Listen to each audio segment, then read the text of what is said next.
नमस्कार मंडळी. राजकारणात आता म्हणजे काहीसे जे मुरब्बी नेते झालेले आहेत त्यांची एकमेकांवर आपण जी चिखलफेक बघितली, गोपीचंद पडळकर असू द्या, जयंत पाटील असू द्या, त्यांची आत्ताची जी लेटेस्ट मुलाखत झाली दोघांची, म्हणजे न्यूज चॅनलही खरंच टीआरपी कशी वाढवायची हे त्यांच्याकडनं शिकण्याची गरज आहे. आधी जयंत पाटील यांना स्टेजवर बोलून गोपीचंद पडळकर यांनी जी टीका केली त्याच्यावरती त्यांच्याकडनं म्हणजे कमेंट घेतली. सोशल मीडियामध्ये 1-2 दिवस ते वापरल्यानंतर पुन्हा गोपीचंद पडळकर यांना बोलवून त्यांची मुलाखत घेतली. हे खरंच टीआरपी साठी न्यूज चॅनल्सना भरपूर गोष्टी म्हणजे त्यांचं मार्केटिंग आहे. असू द्या, ज्याचं त्याचं आहे. आपण आज प्रामुख्याने बोलणार आहोत ज्या आता स्वराज्य संस्थांच्या निवडणुका महाराष्ट्रामध्ये येऊ घातलेल्या आहे आणि त्या अनुषंगाने जे काही आता महाराष्ट्राच्या राजकारणात ज्या गोष्टी घडतायत आणि युवांना पुढे काय घडणार आहे त्याचा काहीसा आपल्याला अंदाज लावून जात आहेत, त्याबद्दल आपण बोलणार आहोत.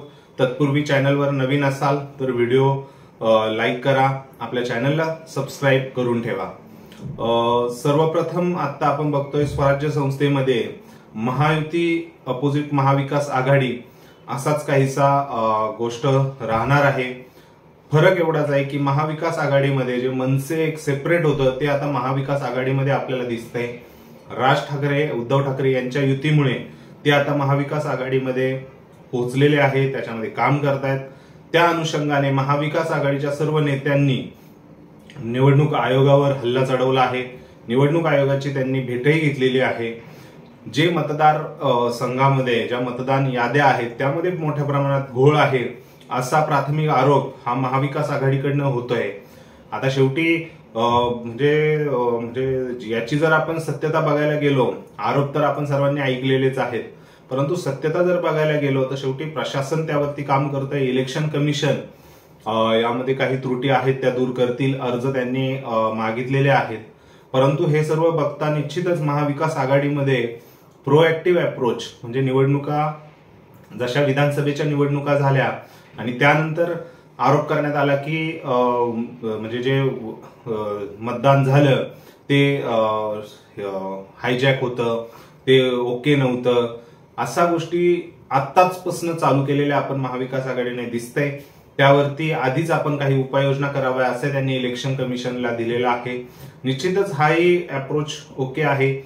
महाविकास आघाडीच्या काही नेत्यांनी तर बॅलेट पेपरवर निवडणुकीला वेळ लागत असेल तर वेळ लागेपर्यंत निवडणुका घ्या, परंतु बॅलेट पेपरवरच निवडणुका घ्या असा सुझाव दिलेला आहे. निश्चितच ईव्हीएमवर जो आपण शंका उपस्थित करतो त्या ईव्हीएम मध्ये आता मतदान घेऊ नये स्वराज्य संस्थेचं, असं काहीसं मत महाविकास आघाडीने मांडलेलं आहे, नेत्यांनी मांडलेलं आहे.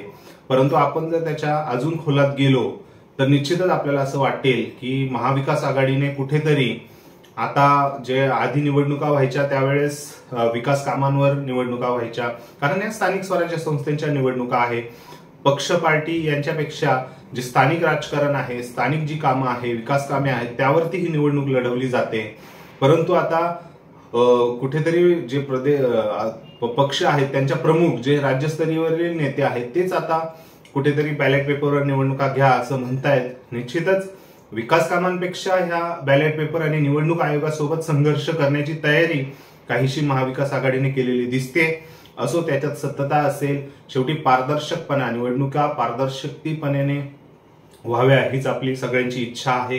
कौल कोणाकडे आहे जनतेचा ते मतदानानंतर कळेलच. परंतु आता जे काही महाराष्ट्रात घटना घडतायत त्यानुसार निश्चितच काहीसा प्रकार हा भाजप आणि म्हणजे महायुतीला थोडा सुखद धक्का देणारा आहे.